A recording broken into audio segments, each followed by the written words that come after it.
அனைவருக்கும் வணக்கம். பாரம்பரிய திருவள்ளுவர் குலவம்சம் பிரசன்ன ஜோதிடர் சுப மாரிமுத்து திருப்பூர்லேருந்து இந்த பதிவு உங்களுக்காக. ஐயா வணக்கம். ஐயா வணக்கம் ஐயா. ஐயா இப்போ மக்கள் சார்பாக ஒரு கேள்வி இன்னைக்கு நான் கேட்கலான்னு இருக்கேன். கேளுங்க ஐயா. ஐயா, அதாவது இந்த ஜாதகத்துல முடக்கு இருக்கு, ஜாதகத்தையும் முடக்கிருச்சு, கண்டிப்பா கண்டிப்பா, அதனால வாழ்க்கையில் நிறைய பிரச்சனைகள் அப்படின்னு சொல்லி நிறைய பேர் கேட்கறாங்க. கண்டிப்பாங்க ஐயா. இந்த முடக்குங்கிறது என்னங்க ஐயா? அதற்கும் கர்மாவுக்கு ஏதாவது சம்பந்தம் இருக்காங்க ஐயா? அதை பத்தி சொன்னீங்கன்னா ரொம்ப உதவியா இருக்கு. நல்ல கேள்விங்க ஐயா. இந்த கர்மாவே முதல்ல எங்கிருந்து வருது அப்படிங்கிறது தான் இப்போ நம்ம சொல்ல போகிறோம். இதுவரைக்கும் எத்தனையோ கருத்துக்களெல்லாம் நீங்கள் இந்த உலகத்தில் கேட்டிருப்பீங்க. ஆனால் இந்த பதிவில் நீங்கள் பொறுமையோடு இந்த கருத்தை ஒரு இனிமையோடு நிதானமாக கேட்டிங்கன்னா உங்களுடைய ஊழ்வினை கர்மா எங்கிருந்து உருவாச்சு, இதனுடைய இந்த கர்மானால் நாம் என்ன கஷ்டப்படுறோம், நாம் இந்த பூமியில் பிறக்கிறதுக்கு என்ன வரம் வாங்கி வந்தோம், நம்ம பாவ புண்ணியம் எல்லாம் ஜாதக கட்டத்தில் போய் எப்படி எடுக்கிறது, நம்மளுடைய தோஷம்னு சொல்கிறோமே அந்த தோஷம் எப்படி கிரியேட் ஆகுது, நம்ம இந்த பூமியில் பிறக்கும் போது கொண்டு வந்த கர்மாவா, இல்லை கடவுளே நம்மளுக்கு ஒரு தண்டனையாக கொடுத்த கர்மாவா, இல்லை நம்ம இந்த பூமிக்கு வந்ததுக்கு அப்புறம் செய்த கர்மாவா, இது எல்லாத்தையுமே நம்ம பொறுமையாக கேட்கணும்னா கண்டிப்பாக இந்த பதிவை நீங்கள் பொறுமையோடு கேளுங்க. உங்களுக்கு இதில் ஒரு பெரிய ஒரு ரகசியம் ஒன்று அடங்கியிருக்குது. அந்த ரகசியத்தை தான் இன்னைக்கு இந்த உலகத்துக்கு அரங்கேற்றம் பண்ணுறேன். இந்த முடக்கு நம்ம ஐயா கேட்டதில் ஒரு அற்புதமான ஒரு விஷயம் என்ன அப்படின்னு கேட்டிங்கன்னா, முடக்குங்கிறது அந்த காலத்தில் பெரிய திறமையை கட்டி போட்டு வச்சுட்டா நம்மளால் அது இயங்க முடியுமா? முடியாது இல்லைங்களா ஐயா? முடியாது. அப்போது அதே மாதிரி ஜாதக கட்டத்தில் நமக்கு வேண்டிய யோகத்தை கடவுளே நம்மளுக்கு நாம் செய்த பாவத்தினால அது முடக்கி வச்சிருச்சுன்னா அந்த பாவகத்தை அந்த ஜாதகர் அனுபவிக்க முடியுமா? முடியாது, அனுபவிக்க முடியாது. அப்போ அந்த அனுபவிக்க முடியாம வெளி உலகத்துல போய் நம்ம தேடி போன பிறவியில செய்த பாவத்தை இந்த பிறவியில நீங்க தேடி கண்டுபிடிச்சு வாழ்க்கையில நீங்க எப்போ மேலுக்கு வருது? அப்போ அந்த கர்மா 12 ராசி கட்டத்துக்குள்ள 27 நட்சத்திரத்துல 9 கிரகங்களுக்குள்ள ஒரு பெரிய ஒரு ஆத்துமாத்துமான கர்மா, உங்க பூர்வ ஜென்ம கர்மா இதுக்குள்ள எங்கேயோ ஒரு இடத்துல முடங்கி இருக்குது. இந்த முடக்க மட்டும் உங்க ஜாதகத்துல நீங்க கண்டுபிடிச்சிட்டீங்கன்னா ஹைலைட்டா வாழ்றதுக்கு, இந்த உலகத்துல சுதந்திரமான வாழ்க்கை வாழ்றதுக்கு ஒரு மிகப்பெரிய பொக்கிஷம் உங்க ஜாதகத்துக்குள்ளேயே இருக்கு. அப்போ அந்த ஜாதகத்துக்குள்ள நாம போன பிறவியில நம்ம கர்மா நாம் என்ன செய்திருக்கோம் உங்களுக்குள்ள பெரிய குழப்பம் இருக்கும். என்னங்கய்யா, நீங்க என்ன கர்மா பண்ணிட்டு வந்தீங்க, நாம போன பிறவில நம்ம யாரை ஒரு வதச்சோம், யாரை நம்ம மனசை புண்படுத்தணும், நம்ம தாத்தாவுக்கு சோறு போட்டோமா, நம்ம பாட்டனுக்கு சோறு போட்டோமா, நம்ம முப்பாட்டனுக்கு சோறு போட்டோமா, நம்ம கொள்ளு பாட்டனுக்கு சோறு போட்டோமா, அப்ப நம்ம அப்பாவுக்கு நம்மளை பெற்றவருக்கு நம்ம சாப்பாடு கொடுத்தோமா, இவங்களுக்கெல்லாம் நம்ம சேவை பணிவடைகள் செஞ்சோமா, நம்மளுடைய உறவுகளுக்கெல்லாம் அரவணைச்சு போனோமா, நம்மளுடைய இந்த மாதிரி நாம் ரத்த சம்பந்த உறவுகளை இருந்துதான் இந்த உலகத்துக்கு நம்ம வெளியில வந்திருப்போம். அப்போ வெளியில நீங்க நிற்கிறீங்க, அப்படியே மேலே போய் பார்த்தீங்கன்னா ஒரு 7 தலைமுறையில ஒவ்வொருத்தரும் செய்த கர்மாவெல்லாம் நம்ம பிளட் ரிலேட்டிவா இப்போ நீங்க கரண்ட்ல இருக்கிறவங்க கிட்ட தான் டெபாசிட் பண்ணியிருக்கு. அப்ப இது தெரியாம நாம ஜாதகத்துக்குள்ள போய் தசாபுத்தி நல்லா தெரிஞ்சிருக்குதே, நான் ரொம்ப கஷ்டப்படுறேன், என் ஜாதகத்தில் போய் பார்த்தேன் எல்லா கிரகங்களும் நல்ல வலிமையா இருக்குன்னு சொன்னாங்க, ஆனா இன்னும் என்னுடைய கடன் அடையல, இன்னும் என்னோட கர்மா தீர்ந்த மாதிரியே தெரியல, எனக்குள்ள ஒரு தாட்டு என்னமோ நான் ஒரு பிண்டங்கிற வாழ்க்கையிலே வாழ்ந்துட்டு இருக்கேன் அப்படின்னு நீங்க சொல்லும் போது, அப்ப இதையெல்லாம் தாண்டி ஒரு கர்மா உங்களுடைய ராசி கட்டத்துக்குள்ள எங்கேயோ ஒரு பக்கத்துல ரகசியமா புதைஞ்சிருக்கு. அப்போ அந்த ரகசியமா புதைஞ்சிருக்கக்கூடிய அந்த முடக்கு தான் இன்னைக்கு இந்த உலகத்துக்குள்ள நீங்க தெரிஞ்சுக்கக்கூடிய விஷயம். அப்போ அந்த முடக்குங்கிறது ஒரு உண்மை இந்த உலகத்துக்கு நம்மளை எல்லாத்துலேயும் நல்லா யோசிச்சு பாருங்க. 12 ராசி கட்டம் இருக்குதுங்களா ஐயா? ஆமாங்க ஐயா. ஆனா கிரகம் எத்தனை இருக்குதுங்க? 9 தான் இருக்குங்க. ஆமா, 12 ராசிக்கு 12 கட்டத்துக்கு 12 கிரகம் கொடுத்துருக்கலாம்ல கடவுள். அப்ப ஏன் 3 கட்டத்தை மட்டும் எம்டி பண்ணி மீதி 9 கிரகத்தை வச்சுக்கிறாருன்னா, அப்ப நாம் செய்த 3 தலைமுறை கர்மாவுக்கு அது எந்த கட்டம் பிளாக் ஆகுதோ அந்த கட்டத்துக்குள்ள ஒரு ஏதோ ஒரு ரகசியம் இருக்கிறனால தானே எங்கேயோ ஒரு பக்கத்தில் நீங்கள் கண்டிப்பாக கர்மாவில் மாட்டுவீங்கிறது கனவுலே படைச்சு தானே இதை உருவாக்கியிருக்காரு. 12 ராசிக்கு 12 கட்டம் கொடுத்துருந்தா எங்கே நீங்கள் சுற்றி வந்தாலும் ஏதோ ஒரு வீட்டுக்குள்ள போய் உட்காந்துக்கலாம். நிச்சயமாங்க. ஆனால் ஒரு வீடு சுத்தமாக இருக்குது, ஒரு வீட்டில் 4 கிரகம் இருக்குது, ஒரு வீட்டில் 3 கிரகம் இருக்குது, ஒரு வீட்டில் 5 கிரகம் இருக்குது, ஒரு 3 வீடு 4 வீடு காலியாக இருக்குது. அப்போ எங்கேயோ ஒரு ராசி கட்டத்துக்குள்ளேயே கடவுளுடைய கர்மா விளையாட்டு, அது ரகசிய விளையாட்டு தான். அப்போ இந்த இடத்துல தான் உங்கள் ஜாதகத்தில் முடக்கு இருக்குது. இந்த முடக்க நீங்கள் எப்படியெல்லாம் அதை ஆராய்ச்சி பண்ணி கண்டுபிடிக்க முடியும் அப்படிங்கிற ஒரு விஷயத்தை தான் இன்னைக்கு நம்ம இந்த உலகத்துக்குள்ள இதை நுழைக்க போகிறேன். இப்போ அப்பா செய்த பாவம்னு ஒன்று இருக்குமில்ல ஐயா? ஆமாங்க ஐயா. நம்ம அறியாத வயசுல தெரியாதல அப்பா செய்த பாவம்னு இருக்கும். அப்பாவுடைய சொத்து பிள்ளைக்கு தானா, அப்பாவுடைய பாவம் பிள்ளைக்கு தானே? ஆமாங்க ஐயா. ஆமாங்க ஐயா. என்னங்க ஐயா? ஆமாங்க ஐயா. சரி, அப்ப தாத்தா இருக்கிறாரு, தாத்தாவுடைய கர்மா உயிர் எங்க எழுதி வைக்கிறாருங்க? அப்போ மகனை பெற்றுறாரு.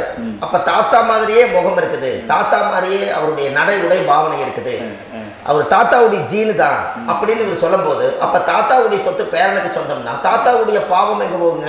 பேரனுக்கு தான். Very good. அப்ப இந்த அப்போ இந்த கர்ம எப்படி டிரான்ஸ்ஃபர் ஆகுதுன்னு உங்களுக்கு தெரியுதா? புரியுது புரியுது. அப்ப நீங்க போன பிறவியில அந்த தாத்தாவுடைய பேரனை நீங்க பிறக்கிறதுக்கு கர்மம் உங்களை செயல்பட வச்சிருக்குது. அதனால நீங்க தாத்தாங்கிறீங்க. அதனால இந்த கௌரவமே எங்க தாத்தா சம்பாதிச்ச சொத்து, நான் தான் அனுபவிக்கணுங்கிற விதியை நீங்க உருவாக்கிறீங்க. புரியுது. அப்போ இந்த ஜாதகத்துல அந்த உள்வினை தோஷம் தான் ஏதோ ஒரு வழியில உங்களை கர்மாவை செயல்படுத்துது. அதனாலதான் இந்த ஜாதகத்துல எந்த ஒரு முடக்கை எடுக்கிறதா இருந்தாலும் சூரியன் என்ற நட்சத்திரம் எதுவோ அந்த நட்சத்திரத்துக்கு எந்த வீடு முடக்காகுதோ அங்கதான் உங்களுடைய கர்மா ஒளிஞ்சிருக்கும். இதுதான் உங்களுடைய பெரிய ஒரு பொக்கிஷமான ரகசியம். சரிங்க ஐயா. இப்போ இது நவகிரகங்கள் 9 இருக்கும்போது ஏன் சூரியனை மட்டும் நம்ம இதில் எடுத்துக்கணும்னு நீங்க சொல்றீங்க? நல்ல கேள்விங்க ஐயா. நீங்க கேட்டீங்க பாத்தீங்களா, 9 நவகிரகம் இருக்கும்போது சூரியன் மட்டும், அந்த சூரியன் என்ற நட்சத்திரம் பிறக்கும் போது அந்த வீடு மட்டும் முடக்காக நீங்க கேட்டீங்க இல்லையா? இதுதான் அற்புதமான கேள்வி. ஏன் அப்படின்னு கேட்டீங்கன்னா, சூரியனா அப்பா, அப்பாவோட உயிர் கருவோய் அம்மாவுடைய பனிக்குடத்துல கர்ப்பத்துல வச்சு 10 மாசம் 300 நாள் சுமந்து நீங்க இந்த பூமிக்கு வெளியில வரும்போது நீங்க என்ன பாவத்தை இவங்க விதைச்சாங்களோ அந்த கர்மாவை வாங்கிட்டு தான் நீங்க வெளியில பிரசவம் ஆகுறீங்க. இதுதானே? அப்ப சூரியன் என்ற நட்சத்திரம், அந்த சூரியன்கிறது உயிர் கருவல்லவா?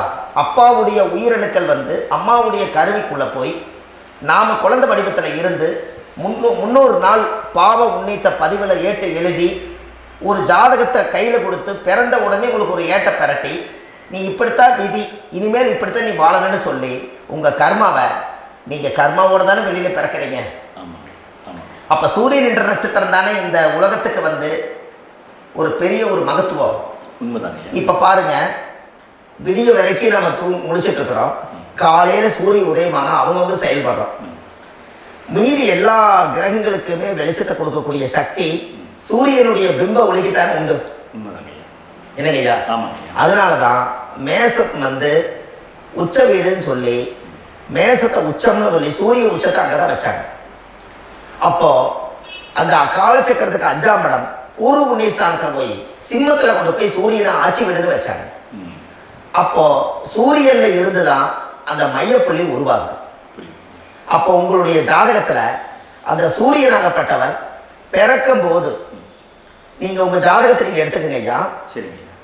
நீங்க இன்னைக்கே போய் கதவை திறந்து உங்க பெட்டியை திறந்து பீர்வாவுக்குள்ள உங்களுடைய ஜாதகம் இருக்குது, அந்த ஜாதகத்தை எடுத்து ஜோதிடர்கிட்டையே நீங்க சந்தேகம் கேட்கறதுக்கு முன்பு நீங்களே உங்களுடைய கர்ம பத்தி தெரிஞ்சுக்கிறதுக்கு இந்த பதிவுல உங்களுக்கு ஒரு ரகசியத்தை சொல்லித்தரேன். உங்க ஜாதகத்துல இப்ப இது வரைக்கும் ராசி கட்டத்தை நீங்க பார்த்திருப்பீங்க.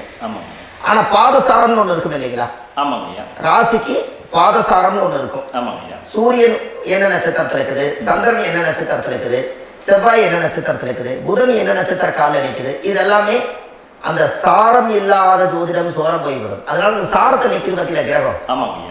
அதுல இப்ப நீங்க உங்களுடைய ராசி கட்டத்தை ஓபன் பண்ணுங்க. இதுல ராசி கட்டத்துல சூரியன் என்ற நட்சத்திரம் ஒண்ணு இருக்கும் இல்லைங்களா? அது எதுவா வேணாலும் இருந்துட்டு போட்டோம். அந்த நட்சத்திரம் தான் நீங்க பிறக்கும் போது தாயுடைய கருவறைக்குள்ள கரு உருவான நட்சத்திரமே அதுதான். புரிஞ்சுங்களா ஐயா? பிறக்கும் போது நீங்கள் அந்த கருவுடைய நட்சத்திரம் அப்பா வந்து கருவை உருவாக்கி கர்மாவை விதைச்சது அந்த சூரியன் என்ற நட்சத்திரம் தான். அந்த வீட்டுக்கு தான் இந்த ராசி கட்டத்தில் உங்களுக்கு முடக்கு உருவாகுது. புரிஞ்சுங்களா ஐயா? அப்போ ஒரு ஜாதகத்துல சூரியன் என்ற நட்சத்திரம் எதுவோ அதுதான் உங்களுடைய கர்ம நட்சத்திரம். இப்ப நம்ம பிறக்கிறதுக்கு முன்னாடி அப்பா கிட்ட அந்த கர்ம டெபாசிட் ஆயிருக்கும். அதை டிரான்ஸ்ஃபர் எப்படி பண்றாரு? அவர் ஒரு கல்யாணம் வச்சு அவர் குடும்ப வாழ்க்கையில வாழ்ந்து நம்மளோட உயிர் கருவை கொண்டு போய் ஊராம் பொண்ண கல்யாணம் பண்ணி பொண்டாட்டின்னு எடுத்துக்கொண்டு அந்த பொண்டாட்டிங்கிற உரிமையாகி இவருடைய உயிர் கரு உருவாகி வாரிசுகள் வெளியில வருது. அதானே ஐயா? அப்போ அந்த சூரியன் என்ற நட்சத்திரம் தான் இந்த உலகத்துல ஒரு பிரம்மாண்டமான நட்சத்திரம். இந்த நட்சத்திரம் உங்க மனசுக்குள்ள ஏதாவது இருந்துச்சுன்னா உங்க வீட்டுல ஏதாவது ஒரு நல்ல விஷயங்கள் நீங்க பண்றதா இருந்தா அந்த கர்ம நட்சத்திரம் சூரியனுடைய நட்சத்திரம் இருக்கிறதுல அந்த நட்சத்திரத்துல எந்த ஒரு சேவைகளும் செய்யக்கூடாது. அதுதான் கர்மா. அதை போய் நீங்க ஆக்டிவேட் பண்ணி விட்டீங்கன்னா அது முன்னோர்களை வந்து நீங்க வந்து தொந்தரவு பண்ண மாதிரி. அந்த கர்ம நட்சத்திரம் தான் உங்க வாழ்க்கையில அது புதஞ்சிருக்கிறதா. இப்போ குழந்தை பிறந்தாலோ சீர் சீமந்தங்கள் நீங்க செய்யறதாலோ கல்யாணம் முக்கிறதுனாலோ உங்க ஜென்ம நட்சத்திரத்தன்னைக்கு கல்யாணம் பண்ண வேணும்னு சொல்லிக்கிறாங்க இல்லைங்க? உங்களுக்கு ஜென்ம நட்சத்திரத்துக்கு முன்னாடி உங்களை உருவாக்குன நட்சத்திரம் தான் ஜென்ம நட்சத்திரம். அப்ப சூரியன் என்ற நட்சத்திரம் அப்பாவுடைய ஜென்ம நட்சத்திரமா அந்த ஊழ்வினை கர்ம செயல்படுது. அப்ப அந்த முடக்கு யார் வழியில வந்தது? முன்னோர்கள் வழியில வந்தது. முன்னோர்கள் கட்டி வச்சது யாரைய? குலதெய்வத்தை. அப்ப அந்த குலதெய்வத்தை போய் சாமிக்கு போய் வீடு வாசலாம் வலிச்சு குலதெய்வத்தை போய் தேங்காய் பழம் பூமாலை கல்கண்டு வாங்கி அர்ச்சனை பண்ணி ஒரு அன்னதானம் ஒன்று பண்ணிட்டு சாமிக்கு பொங்கல் வச்ச நைவேத்தியம் பண்ணிட்டு உங்க ஜாதகத்தை வச்சு பூஜை பண்ணிட்டு வாங்க. அதுக்கப்புறம் தான் உங்க கர்மாவை கண்டுபிடிக்கிறதுக்கு வழியே பிறக்கும். குலதெய்வத்தை வணங்காமல் கோவிந்தா கோவிந்தா என்று பல தெய்வத்தை வணங்கினாலும் பலனொன்றும் இல்லைன்னு அந்த காலத்தில் முன்னோர்கள் சொல்லி வச்சுக்கிறாங்களே இல்லைங்களா? அதனால கண்டிப்பாக அதை கண்டுபிடிச்சு நீங்கள் அதுக்கு ஒரு நைவேத்தியம் பண்ணால் மட்டும்தான் முதல்ல உங்கள் 5ஆம் பாவம் முன்னோர்கள் அது வேலை செய்யும். குலதெய்வ ஆலயத்துக்கு போயிட்டு வாங்க. போயிட்டு வந்துட்டு இந்த கர்மவினை தோஷத்தை நிவர்த்தி பண்ணுறதுக்குனால சரியான பரிகாரத்தை நம்ம எடுப்போம்.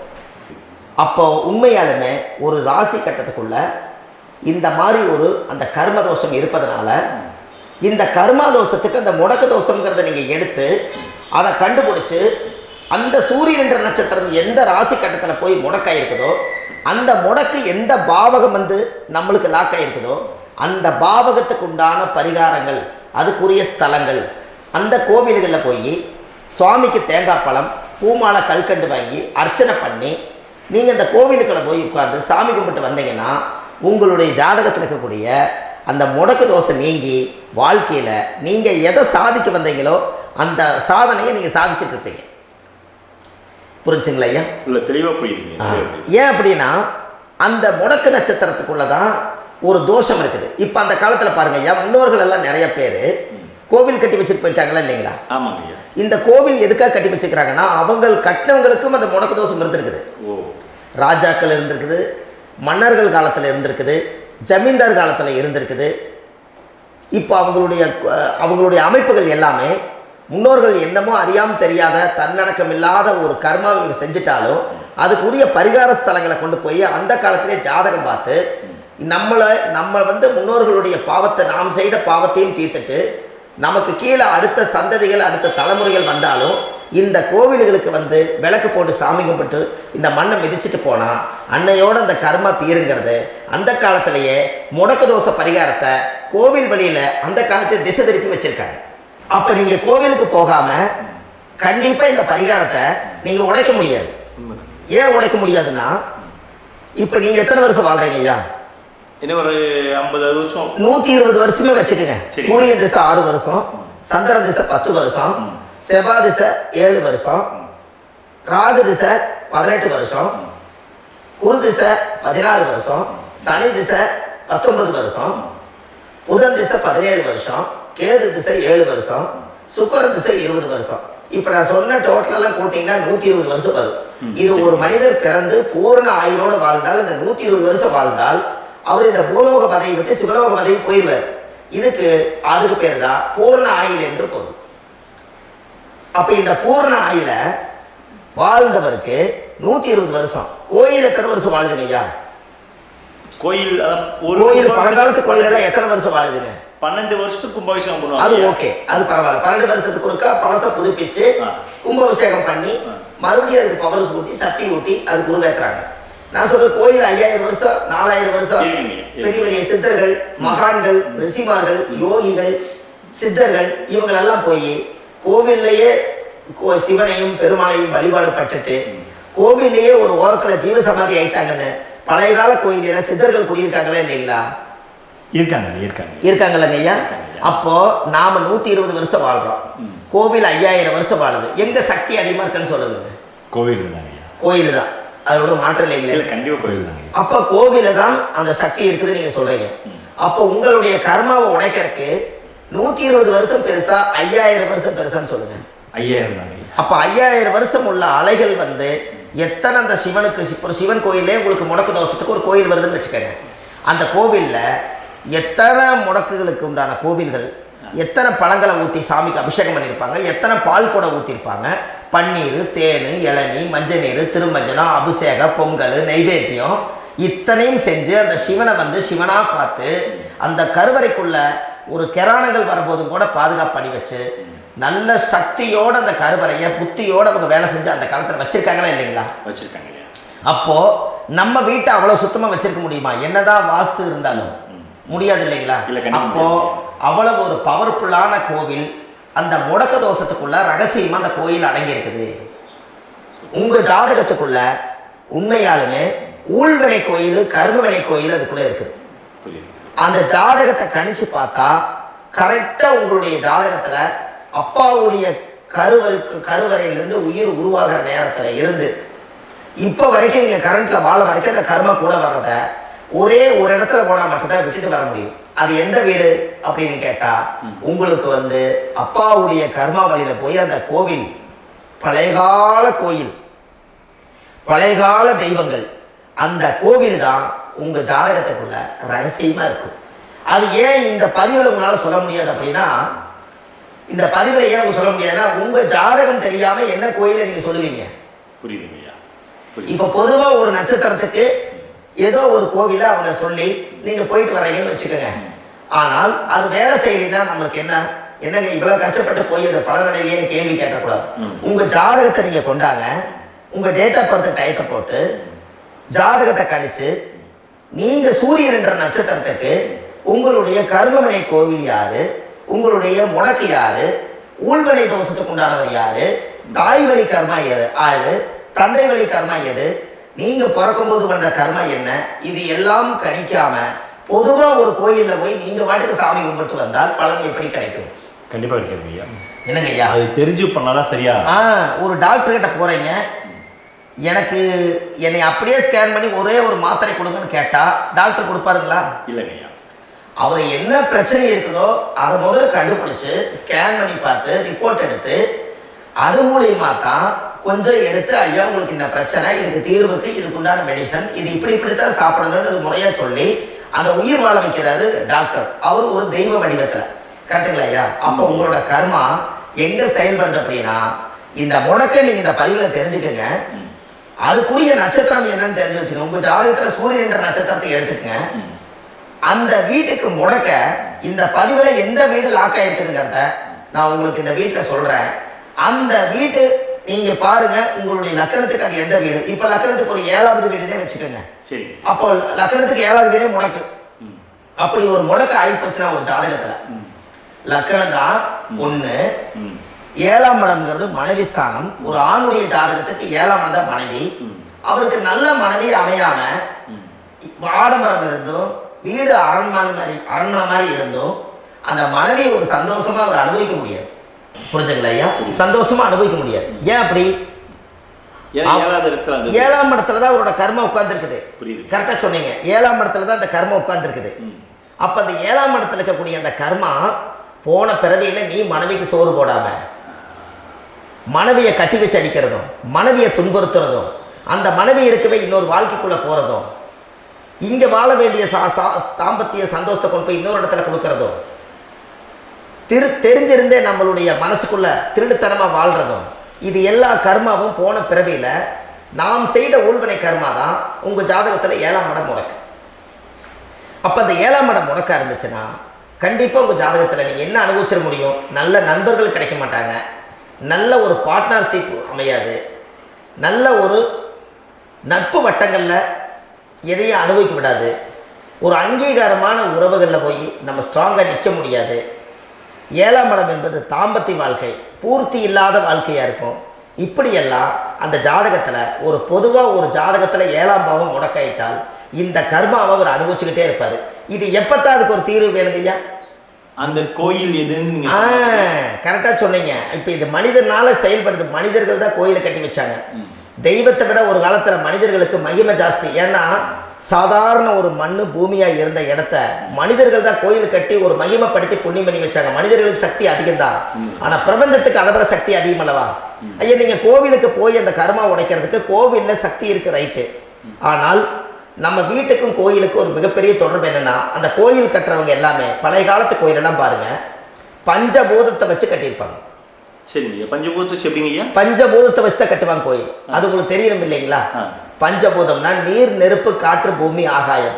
இந்த பஞ்சபூதத்தினுடைய சக்திகள் எல்லாம் ஒரே நேர்கோட்டுக்கு என்னைக்கு வருதோ அன்னைக்கு தான் அந்த கோவிலுடைய பாலக்கால் போட்டு 1000-2000 வருஷம் நிலச்சி நிற்கிறது. காரணம், இந்த பிரபஞ்சத்தில் பஞ்சபூதம் எப்படி நிலச்சி நிற்குதோ அதுபோல் 5000 வருஷம் நிற்கிறதுக்கு அந்த பஞ்சபூத சக்தி வச்சு தான் சாமி சிலையை பிரதிஷ்டை பண்ணி வச்சுருப்பாங்க. அதனால தான் இந்த கோயில்கள் எல்லாம் 5000 வருஷமாயும் எத்தனையோ கிராணங்களை எல்லாம் தப்பிச்சிருக்கிறதுக்கு காரணம். அப்பேற்பட்ட புண்ணிய ஸ்தலம் உங்களுக்கு எதுன்னு தெரியணும் அல்லவா? என்னங்க ஐயா? அப்பேற்பட்ட புண்ணிய ஸ்தலம் உங்களுக்கு எதுன்னு தெரிஞ்சா தானே நீங்க போய் செய்ய முடியும். இல்லாட்டி கண்டிப்பா தெரியாது. அப்போ இந்த முடக்கு தோஷத்தை கடவுள் கிட்டத்தை கொண்டு போய் ஒப்படைக்கணும். நாம் பிறக்கும் போது கொண்டு வந்த கர்மாவை நாம் இருக்கும் காலத்தில் கொண்டு போய் இந்த கர்மாவை சுத்தப்படுத்தி நீங்கள் பாவ ஆத்மாவை இந்த பூமியில் பிறந்து பூலோகத்தில் எல்லா புண்ணியத்தையும் செஞ்சுட்டு இந்த பூலோகத்தை விட்டு நீங்கள் போகும்போது புனித ஆத்மாவாக போகணும்னா உங்கள் கர்மாவை கொண்டுட்டு போகாதீங்க, கர்மாவை நிவர்த்தி செய்யுங்க. என்னங்க ஐயா? புரியுதுங்க ஐயா. அப்போ கர்மாவை சுத்தப்படுத்துங்க. கர்மாவை சுத்தப்படுத்திட்டு உங்களுக்கு பிறக்கிற குழந்தைகளுக்கு அந்த கர்மாவை டிரான்ஸ்ஃபர் பண்ணாம உங்களோட நில் பண்ணுங்க. ஒரு உதாரணம் சொல்லிட்டுங்களா ஐயா? சொல்லுங்க. ஒரு காந்தம் ஒன்று இருக்குது இல்லைங்களா? ஒரு காந்தம்ங்கிறது ஒரு தாத்தாவா வச்சுக்கோங்க. ஒரு இரும்பு கொண்டு போய் வச்சா ஒட்டு மாட்டாதா? அப்போ ஒட்டுனோடனே காந்தம்ங்கிறது தாத்தா, அவருக்கு பிறந்த வாரிசுக்கு அந்த கர்மா டிரான்ஸ்ஃபர் ஆயிருமா? சரி, இன்னொரு இரும்பு கொண்டு போய் வைங்க, ஒட்டு மாட்டாதா? கண்டிப்பா. அப்ப அது பேரனுக்கு வைங்க, பேரனுக்கு வந்துருச்சு அந்த கர்மா. வந்துருச்சுங்கய்யா. இன்னொரு இரும்பு கொண்டு போய் வைங்க, அந்த காந்தத்துக்கு நேர் இன்னொன்று வைங்க, ஒட்டு மாட்டாதா? கண்டிப்பா ஒட்டுங்கய்யா. அப்ப அதை கொண்டு போய் நம்ம கொள்ளு பேரனுக்கு வைங்க. இப்படியே டிரான்ஸ்ஃபர் ஆகி தலைமுறை தலைமுறையே இந்த கர்மா தொடர்ந்துகிட்டே இருக்குது. இந்த இடத்துல கொண்டு போய் காந்தத்துக்கு இரும்பு ஒட்டிகிட்டே இருக்குதுல்ல, இந்த இடத்துல ஒரு மரக்கட்டை செஞ்சு கொண்டு போய் கரெக்டா வச்சுக்கிட்டே போட்டுமா? அந்த மரக்கட்டையை கொண்டு போய் வைக்கிறவர் யார்? மரக்கட்டையை வச்சுட்டு அடுத்த வாரிசு புனிதமா பிறந்துட்டு அந்த மேல இருக்கிற கர்மா எல்லாம் இந்த அடுத்த இது வராதுல்ல. இதுதான் கர்மா. தொடர்ந்து வரக்கூடிய கர்மாவை அதை நில் பண்ணணுங்கிறதுக்கு பேர் தான் இந்த உதாரணத்தை சொன்னது. அப்ப நாம் இந்த பூலோகத்துல நம்ம ஒரு தாயுடைய கருவறையில் இருந்து தொப்புள் கொடி அறுக்கும் நேரம் நாம் என்ன கர்மாவை வாங்கி வந்திருந்தாலும் அதையெல்லாம் ஆராய்ச்சி செய்து ஜாதகத்தில் முழுமையாக கண்டுபிடிச்சு ஒரு காலம் இல்லைனாலும் ஒரு காலம் நம்ம நல்லா இருக்கிறதுக்காக நம்ம வாரிசுகள் எல்லாம் நலமடைஞ்சு வளமடைஞ்சு வர்றதுக்காக இந்த கர்மா தோஷத்தை கரெக்டாக கண்டுபிடிச்சு சரியான கோவிலுக்கு போய் நீங்கள் கர்மாவை நிவர்த்தி பண்ணி அங்கே பூஜை புனஸ்தானங்கள், சகசரநாம பூஜைகள், ஓமங்கள், வழிபாடுகள் இதெல்லாம் நீங்கள் செஞ்சு உங்களுடைய பாவத்தை எல்லாம் கழித்து உங்கள் ஜாதகத்தவே யோகமாக மாற்ற முடியும். கண்டிப்பாக மாற்ற முடியும். ஏன்னா நம்ம யாரை நம்பி செய்கிறோம்? சரியான கடவுள்கிட்ட வழிகாமிக்க போகிறோம். அப்போ கடவுள் பொய்யாயிருவாரா? இல்லைங்க, நிச்சயமா இல்லை. ஐயா, நம்ம அதாவது அந்த காலத்தை சொல்லுவாங்க, சக்தியுள்ள சாமி கும்பிட்டு புத்தி உள்ள உள்ளே பெக்கணும்னு சொன்னாங்க. 16 வதபதனை பெக்கல, எல்லாம் அறிவோட பெற்றாங்க. அதனால எல்லாமே தாய் தந்தைகள் பேச்சை கேட்டாங்க. அன்னைக்கு எல்லாருமே தாய் தந்தைகளுக்கு தூணா நின்னாங்க. அப்போ அந்த காலத்தில் சக்தியுள்ள சாமி கும்பிட்டு புத்தியுள்ள உள்ளே பெக்கோன்னு சொல்லி அன்னைக்கு அறிவோட பெற்று இந்த கர்மாவை ஆளுக்கு ஒரு கர்மாவை டிரான்ஸ்ஃபரை பிரித்து எல்லாரும் சுத்தப்படுத்தினாங்க. இன்னைக்கு நம்ம ஒரு குழந்தை 2 குழந்தை பெற்று வச்சிருக்கோம். அவங்களுக்கே இவ்வளவு கர்மா வந்துருச்சுன்னா இந்த குழந்தைகளுக்கு என்னைக்கு இந்த கர்மாவை போய் கண்டுபிடிச்சி நீங்கள் எப்போ சரி பண்ணுவீங்கன்னு. அப்போ இந்த வாழ்க்கையில் ஏதோ ஒரு பிரபஞ்ச சக்தி நம்மளை அறியாமல் என்னமோ ஒரு இயக்கத்தில் கொண்டு போய் விட்டுருச்சுங்களா? அப்போ இனிமேலாவது இந்த கர்மாவில் இருந்து கண்டிப்பாக நம்ம நிவர்த்தி ஆகணும்னு சொன்னால் இந்த முடக்கு தோஷத்தை யாரெல்லாம் கண்டுபிடிச்சு இந்த ஊழ்வினை கர்மாவில் இருந்து நாம் கருவறையில சுமக்கும் போது 10 மாசம் நீங்களே என்னென்ன நினைச்சிருப்பீங்க? அதாவது கருவறைக்குள்ள கருப்பா ஒரு பிண்டம் இடப்பக்கம் கிடக்கையில இந்த பூமிக்கு வரும்போது நீங்க என்னென்ன நினைச்சிருப்பீங்க? இந்த பிறந்ததுக்கு அப்புறம் வந்துதான் அம்மா தெரியுது, அப்பா தெரியுது, தாத்தா தெரியுது, பாட்டி தெரியுது, இந்த உலகத்துல கண்டுள்ளாத காட்சிகள் எல்லாம் தெரியுது, எல்லாம் தெரியுது. ஆனா 10 மாசம் உங்க வாழ்க்கையில நீங்க இருக்கும் போது நீங்க என்னென்னலாம் நினைச்சு இந்த பதிவுகளை இறைவன் கொடுத்தாரோ அதெல்லாம் அனுபவிக்கத்தான் வந்தீங்க. அதுக்கு இடையில இருக்கிறதான கர்மா. இந்த ஒரு விஷயம் உங்களுக்கு கிடைச்சிருச்சுன்னா நீங்க எல்லாருமே ராஜயோகமா படைப்பீங்கல்ல. இதுல ஏழை பணக்கார யாரையுமே சொல்ல வரல. அவங்க பிறக்கும் போது புண்ணியத்தை பொறுத்து தான் போன ஜென்மத்துல நம்ம என்ன புண்ணியங்கள் பண்ணி வச்சோமோ அந்த புண்ணியத்துல இன்னைக்கு நல்லா வாழ்றாங்க. ஒருத்தர் கேட்டாரு, என் ஜாதகத்துலங்க எங்கூட படிச்சவரு இடம் வாங்கிட்டாரு, வீடு வாசல் கட்டிட்டாரு, தொழில் பண்ணிட்டாரு, நல்லா இருக்காரு, ஆனா நான் இன்னும் அப்படியே தான் இருக்காங்கன்னு ஒருத்தர் கேட்டாரு. அதுக்கு ஒரு கருத்து என்னன்னா, டேட் ஆஃப் பர்த் ஒண்ணுதான், டைம் ஒண்ணுதானே வச்சுக்கோங்க. அவங்க அப்பா செஞ்ச புண்ணியம் வேற, நீங்க செஞ்ச பாவங்கள் வேற. அவர் செஞ்ச புண்ணியத்தினால அவருக்கு எல்லாமே முன்னாடி கிடைக்குது. நீ கர்மாவெல்லாம் கழிச்சிட்டீங்கன்னா பின்னாடி கிடைக்க போகுது. இதுல மற்றவங்களை பத்தி வேற்றுமையா நினைக்கிறதுல எந்த ஒரு இதுவுமே இல்லை. அப்போ ஒருத்தர் பார்த்து ஒருத்தர் வாழ வேண்டாம். உங்களுடைய சுய அறிவை வச்சு இந்த பூலோகத்துல இந்த பூமியில நீங்க 4 தெரிஞ்சு நல்ல விதமா கத்துக்கிட்டு இந்த உலகத்துல சிறப்பா வாழ கத்துக்குங்க. அதுக்கு அந்த ஊழ்வினை தோஷத்தை கண்டுபிடிங்க. உங்களுக்குன்னு ஒரு முடக்கு இருக்குதுங்கிறத இன்னைக்கு நீங்க எழுதி வைங்க. அதை எப்படியாவது கண்டுபிடிங்க, அதை தேடுங்க. ஒரு முறை நீங்க ஜாதகத்தை கொண்டு வாங்க. அந்த ஜாதகத்தை கொண்டு வந்து உங்க பாவகத்துல எத்தனாம் பாவம் முடக்காயிருக்குன்னு பாருங்க. அந்த பாவகம் முடக்காயிடுச்சுன்னா உங்க வாழ்க்கையில அதுல இருந்து உங்களால வெளியில வரவே முடியாது. கண்டிப்பா வர முடியாது. அதை நீங்க கண்டுபிடிச்சா மட்டும்தான் நீங்க மேல வர முடியும். ஏன்னா நிறைய பரிகாரங்கள், பூஜைகள், யாகங்கள், ஹோமங்கள் எல்லாம் செய்து வச்சும் கூட அந்த கருவணைக்கு உண்டான கோவிலுக்கு போய் அந்த 5000 வருஷம் பழமை வாய்ந்த தெய்வத்துக்கிட்ட போய் நீங்க முறையிட்டு விளக்கு போட்டு உங்க கர்மத்தை எல்லாம் நான் நீதான் தீர்த்து கொடுக்கணும்னு சொல்லி நம்பிக்கையோட போய் நீங்க போய் அந்த சரணாகதி அடையிறீங்க பாருங்க, அங்கதான் உங்க கர்மாவை எடுத்து விடுறாரு. அப்ப இந்த ரகசியம் உங்களுக்கு வேணும் அல்லவா? அப்போ உங்க ஜாதகத்துல எங்க முடங்கி இருக்குது, அதுக்குரிய கோவில்கள் எல்லாம் என்ன, அதுக்கு தான பரிகாரம் என்ன, அதுக்கு நீர் பரிகாரம் என்ன, யாத்திரை பரிகாரங்கள் என்ன, நீங்க வீட்டில இருந்தே செயல்படுத்தக்கூடிய பரிகாரங்கள் என்ன, பரிகாரம் கோவிலுக்கு போய்தான் நடக்குமா, இல்ல நாம் வீட்டில் வச்சு வணங்குறதுனால நடக்குமா, நாம் செய்யக்கூடிய தர்ம பரிகாரங்கள் என்ன, தான பரிகாரங்கள் என்ன, இப்படி பல விதமா இருக்கனால உங்க ஜாதகத்துக்கு எந்த மாதிரி பரிகாரம் கனெக்ட் ஆகுதுங்கிறது தெரியணும். இது தெரியாம கண்டிப்பா உங்களால செயல்படுத்துறது ரொம்ப கஷ்டம். இதனால இதை நீங்க தெரிஞ்சுக்கணும்னா இப்ப நம்ம பாருங்க, நீங்க அதை தெரிஞ்சுக்கிட்டாலே உங்க வாழ்க்கையில ஒரு டைம்ல நீங்க தெரிஞ்சு போறீங்க உங்களுடைய கர்மா என்ன, நீங்க எங்க செயல்பட்டு போயிட்டு இருக்கிறீங்க, உங்க போற பாதை சரியா இல்ல அந்த பாதையில முள்ளு கல்லு இருக்குதா, இது எல்லாம் உங்களுக்கு தெரியலனா இந்த முடக்க கண்டுபிடிக்கக்கூடிய சக்தி வாய்ந்த இந்த கர்மாவை நிவர்த்தி பண்றதுக்கு வழிகள் இருக்குது. அதனால நீங்க கண்டிப்பா இந்த முடக்க தெரிஞ்சுக்கணும். இந்த முடக்க ராசினா என்ன உண்மையாலுமே உங்க வாழ்க்கையில நீங்க தெரிஞ்சு இனிமேல் உங்க வாழ்க்கையில இதுவரையிலும் கர்மாவுக்குள்ளேயே கஷ்டப்பட்டீங்க, வழி தெரியாம கண்ணை கட்டி காட்டுல விட்ட மாதிரி இருந்தீங்க, இனி அப்படி இருக்க வேண்டாம்.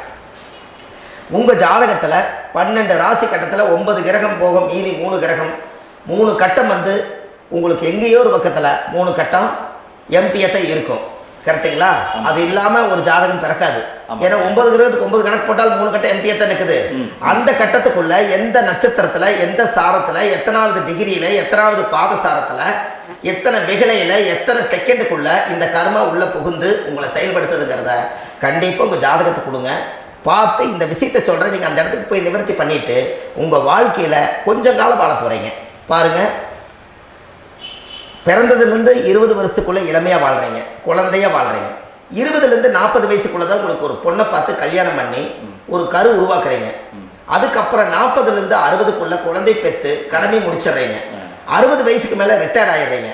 இந்த 20க்கும் 60க்கும் இல்லாத 20லேருந்து இந்த 40 வயசுக்குள்ள உங்களோட தேடல் என்னவோ அது வாழ வேண்டிய சுகபோகமான வாழ்க்கை எல்லாமே அந்த 40க்குள்ளதான் இருக்கு.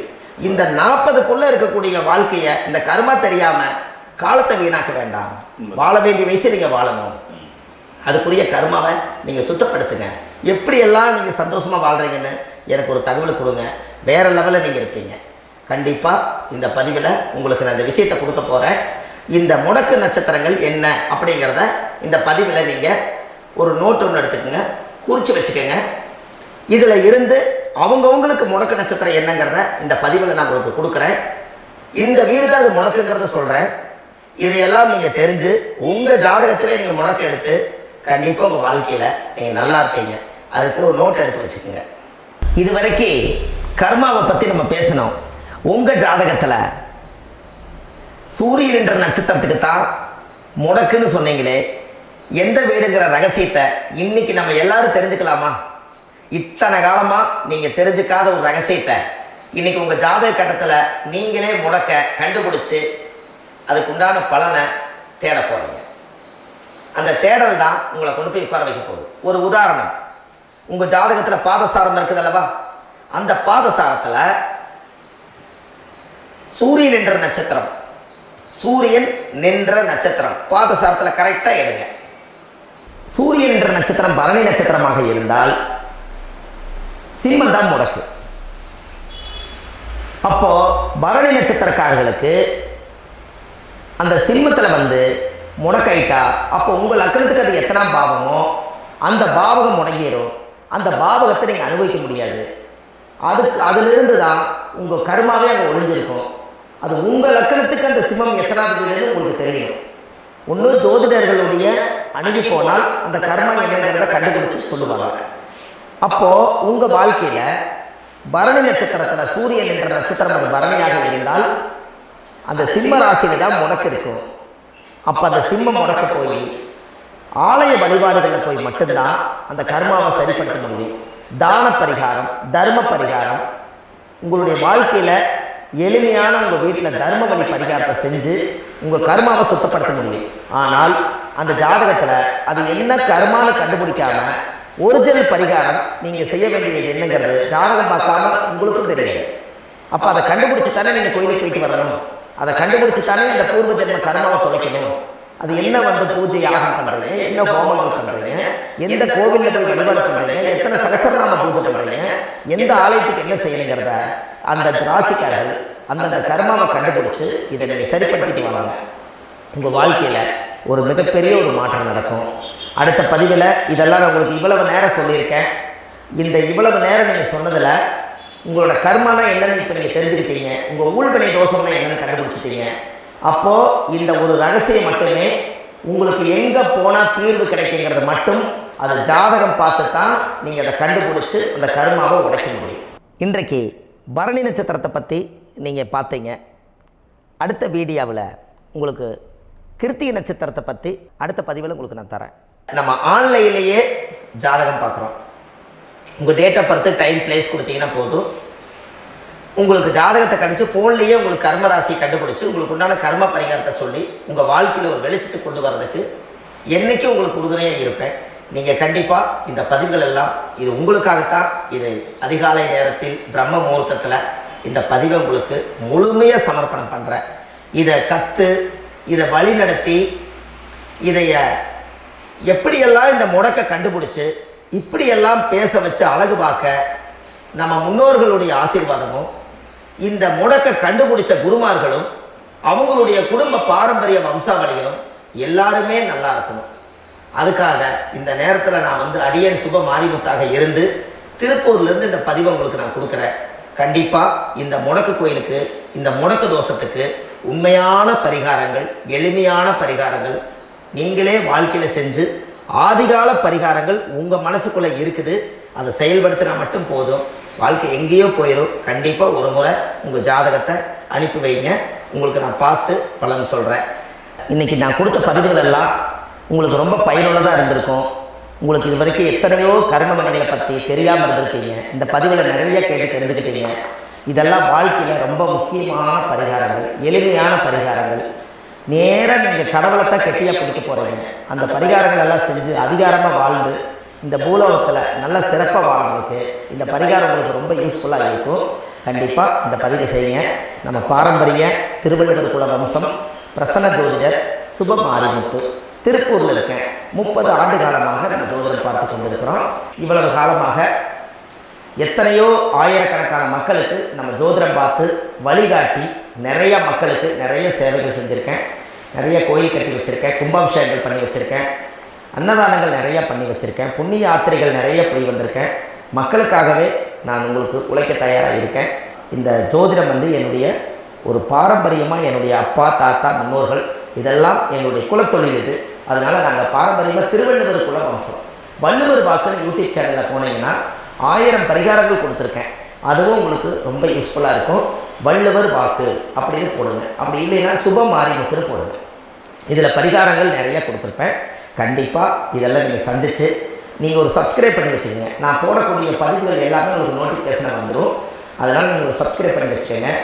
தினமும் ஒரு தகவல் உங்களுக்கு கொடுத்துக்கிட்டே இருக்கேன். இதெல்லாமே உங்களுக்கு ஒரு பெரிய சந்தோஷமான நிகழ்ச்சிகள். என்றைக்கும் உங்களோட நான் வாழ்கிறேன். உங்களுடைய குடும்பத்தில் நான் ஒருத்தராக இருந்து குடும்ப ஜோதிடராக நான் இருப்பேன்.